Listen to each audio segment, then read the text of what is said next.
koe nei te rā whakamutunga mo te tuku pōti me nā e tukuna ana mā te mera. Me kakama hoki I te mea me tuku I mua I te rima karaka kia tatau hia ai. Manohi anō me nā e tukuna ana mā te ringa. Kei a koe tonu te wā ki te pērā tai atu ki te ahiahi o te rā horoi.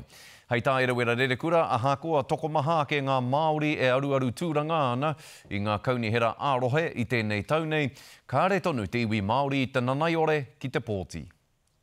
Nā te toko iti o te hunga I tuku pōti e a wangawanga nei te minita. He ahua ohorere ki te rongo ki tērā, nā runga I te tino mōhio, kua tū te ringa a te maha ngai Māori I tēnei kōwhiringa pōti ārohe.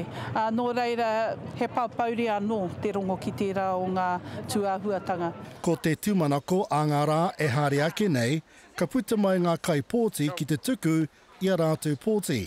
We have had quite a good dollop today, so there will be a bit of a catch-up, and I think there will be a catch-up over the next 2 or 3 days.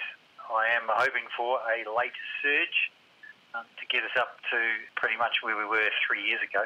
Aha kua piki te tātai kai tono Māori, kāre te minita I te mōhio ki te take I pēnei ai. Mōhio pai au, he maha ngā tāngata rawe, I tū tā rātou ringa, kia whiwhi pōti, ana kia noho kei rungi I ngā kaunihera rohe whakamahia I ngā mahi hei painga mua rātou nei ake hāpore.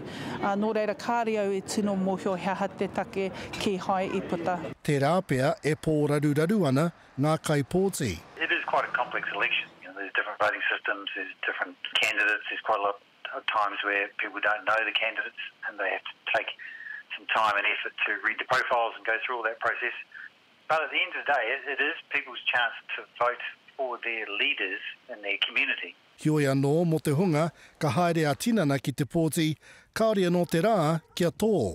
Kia matua mōhio a tātou nei whānau, aha kua te poto o te wā, tukuna tā rātou pōti. Hei te rā horoi, pau ai te wā pōti. Iriwere rerekura, te karere.